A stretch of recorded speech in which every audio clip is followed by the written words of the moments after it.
네, 안녕하세요. 오늘도 이지 선생님입니다. 오늘도 역시나 세상에서 가장 쉽고 재미있는 영어 수업을 진행해 보려고 합니다. 이번 시간에는요, 여행 영어 필수 단어, 그 중에서도 공항편에 대해서 알아보려고 합니다. 제가 공항편을, 첫 번째 공항편을 이미 찍어서 올렸고요. 이번에는 공항편 두 번째고요. 이 여행 영어는 사실 뭐 공부한다! 오늘도 열심히 단어를 외워서 공부해야지 라는 생각보다는 여행 마치 떠나듯이 제가 뭐 이야기도 곁들여가면서 영어 단어 말씀드릴 테니까 좀 편안한 마음으로 들어주시면 좋을 것 같아요. 그리고 실제로 이런 댓글도 달리더라고요. 그때 공항편 여행 영어 보시고 나서 일본에 갔다가 오는 길에 갔다 왔다 하는 길에 보니까 제가 말했던 그런 단어들이 이제 눈에 들어오기 시작했고 실제로 쓰이고 있는 걸 확인할 수 있었다라는 댓글도 있더라고요. 그래서 여러분들이 이거 공항편 보시면 해외여행 가실 때 그리고 뭐 해외 나가서 한국으로 들어오실 때 언제든지 보실 수 있는 거고 반드시 좀 필요한 거니까 눈에 잘 익혀두시면 좋을 것 같습니다. 자, 한번 시작해 볼까요? 자, 첫 단어는요. check in 이라고 하는 단어입니다. 그 우리가 얼마 전에 CH에서 발음 배웠죠? 배웠죠? check in 이라고 정확히 발음하고요. 이게 뭐냐면 탑승 수속할 때 체크인이라는 말을 씁니다. 우리가 자 공항 리무진을 타고 또 내지는 뭐 개인 자가용을 타고 공항에 딱 도착합니다.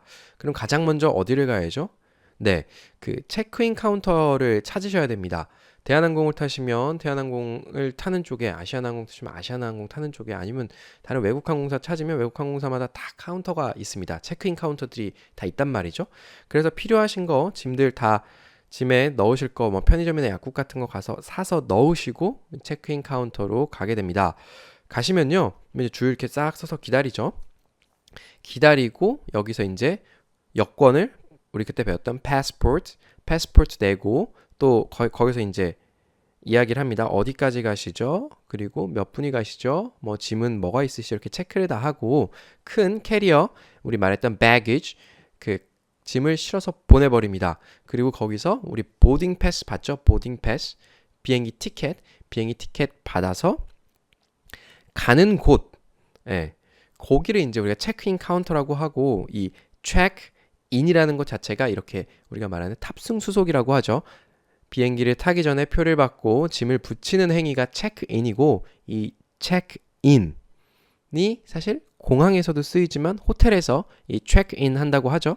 체크인 한다고 할 때 호텔 가면요. 우리나라 호텔 가면 그냥 뭐 돈 주면 들어가나요? 근데 외국 호텔 가면은 여권 또 내야 돼요. 여권 내고 또 그 사람들 이제 여권 확인하고 이렇게 절차를 거쳐서 방 키도 주고 또 어떨 때는 그 디파짓이라고 하는 걸 요구하기도 해요. 카드를 좀 달라고 해서 카드를 미리 좀 긁어 놓죠. 뭐 예를 들면 한 10만 원 긁어 놓고 그 사람이 호텔에서 쓴 돈이 있으면 그 10만 원에서 빼가고, 예. 안 썼으면 다시 환불해주고 이런 절차를 밟는 게 체크인이라고 하고요. 한번 따라해 볼까요? 체크인, 체크인. 네, 이거 좀 빨리 말하면 check-in이 아니고 check-in, check-in 이렇게도 이야기합니다. 그래서 외국 사람 대부분 check-in, check-in이라고 해서 check-in이 아니고 check-in 이렇게 발음이 나니까 이것도 알아두시면 좋을 것 같습니다. 자, check-in 할 때요. 저는 사실 이게 가장 중요한 게 몇 가지가 있어요. 물론 우리가 가지고 간 짐이 너무 무거워서 추가로 비용을 내야 된다거나 이런 것도 굉장히 중요하지만 거기서 체크인할 때 가장 중요한 거는요. 어떤 자리에 앉을지를 체크인할 때 정해준다는 거예요. 네. 어떤 자리에 앉을지 체크인할 때 정해주는데요. 그 비행기가 보면 비행기 기종마다 다 좀 다릅니다. 어떤 거는요. 창가 쪽에 세 자리가 있고 가운데 네 자리가 있고 또 다시 창가 쪽에 세 자리, 그러니까 한 줄에 셋, 넷, 셋에서 10명이 앉는 비행기가 있고 또 어떤 비행기 같은 경우는 창가 쪽에 둘, 가운데 셋, 또 창가 쪽에 둘 해서 7명이 앉는 비행기도 있습니다. 자, 근데 우리 한번 생각해 볼까요? 우리가 좀 뭐 한 4, 5시간 정도 되는 애매한 거리에 간다고 생각을 해보시죠. 근데 나는 지금 좀 너무 피곤해서 그냥 잠을 자고 싶은 생각이 드는 거죠. 그러면 우리는 어디 앉아야 되죠?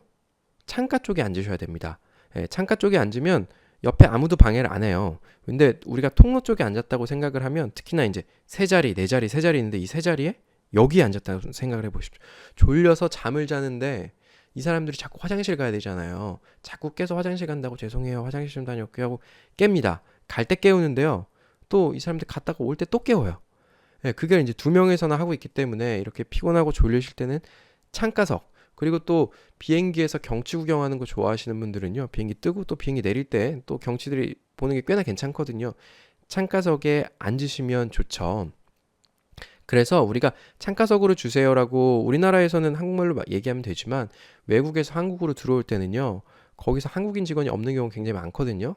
창가석이라는 말은 이렇게 얘기합니다. window seat. window seat. 쉽습니다. 왜냐하면 window라는 게 예, 창문을 이야기하기 때문에 window 하면 창문이고요. seat 하면 자리입니다. seat이 이제 자리 앉다는 뜻도 있고요. seat 하면 예, 그 좌석을 얘기합니다. 영화 극장 좌석도 seat이고요. 비행기 좌석도 seat이고요. 고속버스 좌석도 역시나 seat 맞습니다. 그래서요. window seat 하면 창가 자리, 창가석이라고 이야기하고 한번 따라해 보겠습니다. window seat, window seat. 네, 좋습니다. 자, 창가석을 알아봤으니까 이제 복도석을 알아볼 차례입니다. 복도석은요, 이게 AISLE라고 써 있는데 이게 아주 그냥 불규칙 투성이에요. 첫 번째 불규칙은요, S랑 L이 붙어 있을 때 특히 이제 L이 뒤에 있고 S가 앞에 있을 때 우리는 S를 발음하지 않습니다. 알아두시면 좋고요. 나중에 제가 단어 나올 때마다 좀 설명을 드릴게요. 그리고 이게 AISLE면은 사실 A랑 I가 붙었기 때문에 정상적이라면 A라고 읽혀야 됩니다. A랑 I가. 근데 요것도 불규칙인데 법칙이 있어서 불규칙이 된 건 아니에요. 요거는 그리고 거의 쓰이진 않습니다. 그냥 여기서만 알아두시면 되고요. 여기서 A는 그냥 발음을 하지 않는다고 생각하시면 돼요. 그래서 이거 어떻게 읽냐면요. aisle, aisle 이라고 읽습니다. 그래서 창가석은요. 영어로 aisle seat, aisle seat 이라고 합니다. 한번 따라해 볼까요? aisle seat, aisle seat. 네, 좋습니다. 저는 사실은 맥주 마시는 거 좀 되게 좋아해요. 그래서 비행기 타면은 일단 자기 전에 맥주를 좀 많이 마십니다.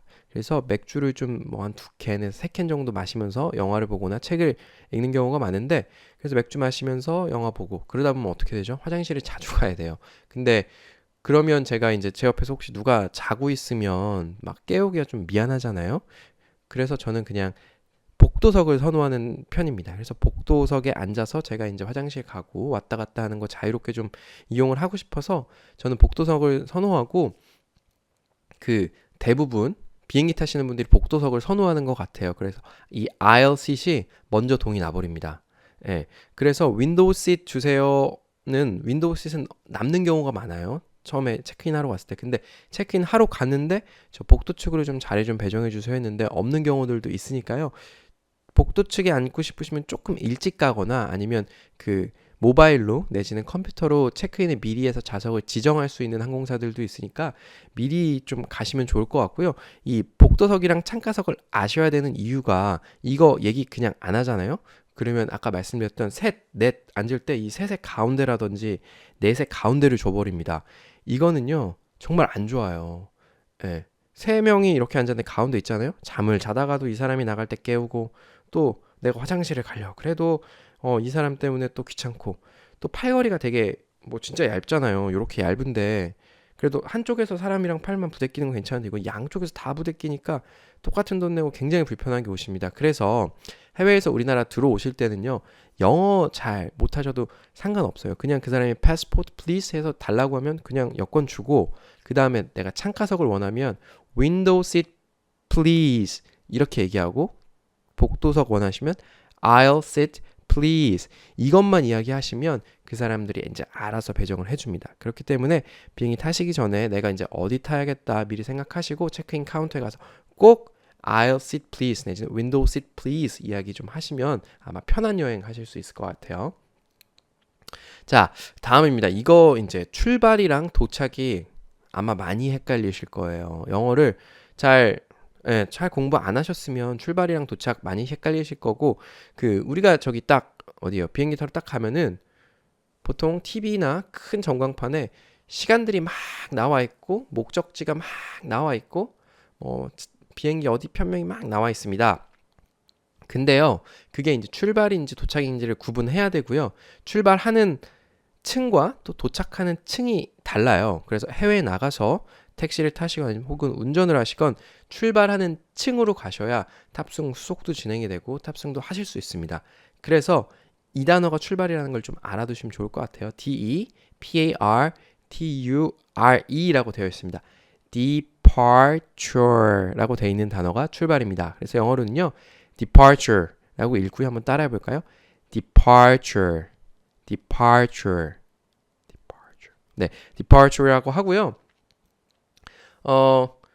그래서 departure time이라고 되어 있으면 출발 시간. departure floor 하면 출발하는 층입니다. 보통은 도착하는 층이 아래에 있고 출발하는 층이 위에 있는 경우가 좀 많죠. 우리나라 인천공항도 그렇고요. 그래서 이제부터 이 departure라는 단어 보시면 그 공항 가셔서 이렇게 찾아보시면 departure라고 분명히 써 있어요. 그럼 departure 있는 대로 가셔야 됩니다. 그래야 이제 혼란을 좀 안 일으키고 체크인해서 잘 타실 수 있으니까 departure 알아두시면 좋을 것 같고요. 자, 그 다음 단어는요. 이거의 이제 반대죠. 도착이라는 단어고요. arrival 이라고 씁니다.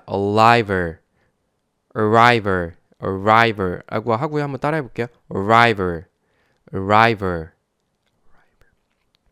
네. 근데 이거 대부분 아마 따라 하시면서 arrival이라고 따라 하셨을 거예요. 혀가요.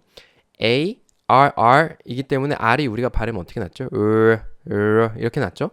혀가 입천장을 대면 안 돼요. L 발음할 때는 혀가 이제 입천장을 닿겠죠. 하지만 R 발음할 때는요. 혀가 입천장을 닿지 않습니다. 근데 우리가 혀가 입천장이 닿지 않으면 이야기하기가 너무 힘들어요. 사실은 저 역시 마찬가지입니다. 근데 이 단어를 보면요. ARR이기 때문에 혀를 입천장에 대라고 이 단어는 말을 하지 않습니다. 이 단어는요. 혀는 입천장에 대면 안 돼라고 이야기하고 있어요. 그래서 하셔야 돼요. A가 발음이니까요. 이렇게 arrival 이렇게 됩니다. arrival 이렇게 됩니다. 여러분 한번 다시 해볼까요? arrival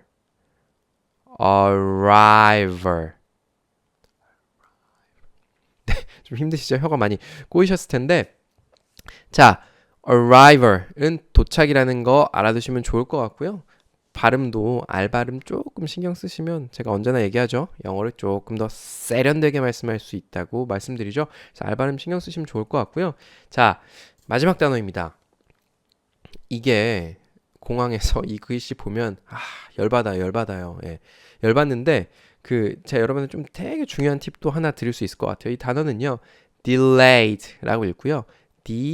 delayed라고 읽습니다. 자, 일단 따라해 볼까요? delayed. 네, 좋습니다. 이게 지연됐다는 뜻이에요. 예, 그래서 비행기 출발 시간이 지연됐다는 뜻인데 이거 보면 정말 열받죠. 그리고 출발이 지연 말고 도착이 지연됐을 때도 역시나 delayed라고 씁니다. 누군가를 이제 공항에 데리러 가는데 비행기 delayed 딱 찍혀 있으면 네, 열받습니다. 출발 시간이 delayed 되는 경우는 굉장히 많고요. 특히나 중국 가시면요. 중국은 제때 비행기가 안 떠요. 왜 그런지 모르겠는데 제때 비행기 안 떠요. 2시간 기다리는 기본이고 뭐 4시간, 뭐 8시간, 10시간도 기다리게 만들고 있죠. 대부분 공항에서 딜레이 되는 경우 많이 있어요. 우리나라 제주도 공항도 딜레이 되는 경우 굉장히 많고요. 제가 예전에 어떤 일이 있었냐면요. 독일에서 한국으로 들어올 때 싱가포르를 들렸다가 오는 비행기를 탔었습니다. 근데 제가 이제 귀국 날짜 12월 31일로 잡았었어요.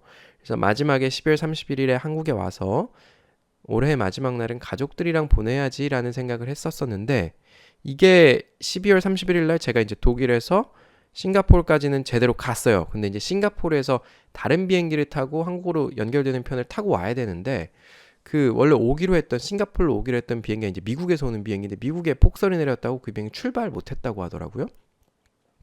그래서 다른 편으로 이제 비행기를 바꿔준다고 하는데 바꿔주는 비행기를 보니까 12월 31일에서 1월 1일까지 이제 그냥 비행기에서 날아가는 거예요. 새해를 비행기에서 맞아야 되는 거예요. 그래서 이게 기분이 그러면 안 되겠다. 새해가 의미가 있는데 비행기에서 그냥 시간 보내기는 너무 안 좋다고 해서 제가 이제 카운터 갔습니다. 나는 싫다. 내일 아침에 있는 비행기를 나에게 다오. 그리고 너희들 때문에 딜레이 된 거니까 호텔은 제공해 줘라라고 얘기를 했는데 거기서 이제 그런 손님들이 저 말고도 조금 더 있었고 당연히 본인들 사정 때문에 딜레이 됐기 때문에 그 사람들이 호텔 값을 내줬어요. 예, 그 싱가포르 항공이라고 되게 좀 좋은 항공사인데 걔들이 이제 가지고 있는 자기들이 이제 본인들이 소유하고 있는 싱가포르 항공에서 쓰는 호텔을 저한테 내줬고요. 그래서 거기서 12월 31일 날 거기서 잤죠. 가서 이제 싱가포르 가서 이제 그 막 12월 31일 행사 막 불꽃 터트리고 이것도 보고 싱가포르에서 음식도 먹고 자고 아침에 싱가포르에서 비행기를 타고 왔습니다. 그래서 여러분 이 딜레이드 되면요. 그냥 거기 게이트 앞에서 계속 기다리시면 2시간, 3시간, 5시간 너무 힘들잖아요. 잘 알아보시면 이게 뭐 한 3시간 정도 딜레이 됐는데 배고프다. 내 돈 주고 사실 뭐 사 먹을 필요가 없어요. 거기서 딜레이 되면 죄송하다고 해서 뭐 샌드위치랑 음료수 같은 거 주는 경우도 많이 있습니다. 항공사에서. 그래서 이 딜레이드 됐을 경우에는 항공사 측에다가 가서 아니면 전화로 내지는 거기 이제 앞에 타는데 카운터 가서 딜레이 됐는데 뭐 음식이라든지 아니면 가 있을 곳이라든지 마련해 줄 수 있냐고 물어보면 마련해 주는 경우들이 꽤나 있기 때문에 그 딜레이드 됐다고 하면 요런 정보 좀 알아두시면 아마 좀 더 편하게 여행하실 수 있으실 것 같고요. 하나 더. 그 예전에 베트남 갔을 때 한국에서 올 때 그때도 지연이 됐었는데 요새는 되게 좋은 게 지연이 됐다고 문자로 좀 알려주는 경우들이 꽤나 있더라고요. 그래서 그런 문자라든지 아니면 홈페이지 같은 데 들어가서 공지되는 거 시간 잘 한번 확인하시고 비행기 타시면 아마 더 즐거운 여행 되지 않으실까 싶습니다. 네, 이번 영상도 여러분께 도움이 되셨으면 좋겠고요. 도움이 되셨으면 주변 분들한테 많이 많이 추천해 주세요. 감사합니다.